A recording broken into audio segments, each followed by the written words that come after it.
მერაბ მამარდაშვილის ლექციები და ინტერვიუები, რომლებსაც ქართული საზოგადოება დღემდე არ იცნობდა. ეროვნულ მუზეუმში ქართველი ფილოსოფოსის წიგნის პრეზენტაცია გაიმართა.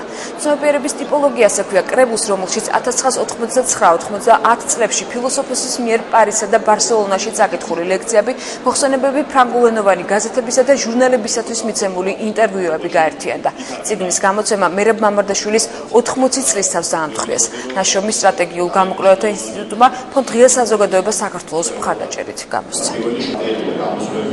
მიუხედავად იმისა, რომ თავის დროზე საქართველოში ვერ გაიგეს, საზოგადოებამ ვერ მიიღო მისი აზრები, აღმოჩნდა, რომ დღეს და თქვენ ხედავთ აქ დიდი რაოდენობა ახალგაზრდებისა არაჩვეულებრივი ინტერესით მოდის და usmens მისი ლექციების შედეგებს, მისი ლექციების ანალიზს და დღეს დიდი ინტერესით ელოდება მისი წიგნის მიღებას. აქ მერაბ მამარდაშვილის მოქალაქეობრივი პოზიცია წარმოჩინდება ძალზე ნაცვლად ჯერ ერთი და მეორე მის მიერ განხილული ისეთი აქტუალური საკითხები, როგორც არის პიროვნებისა და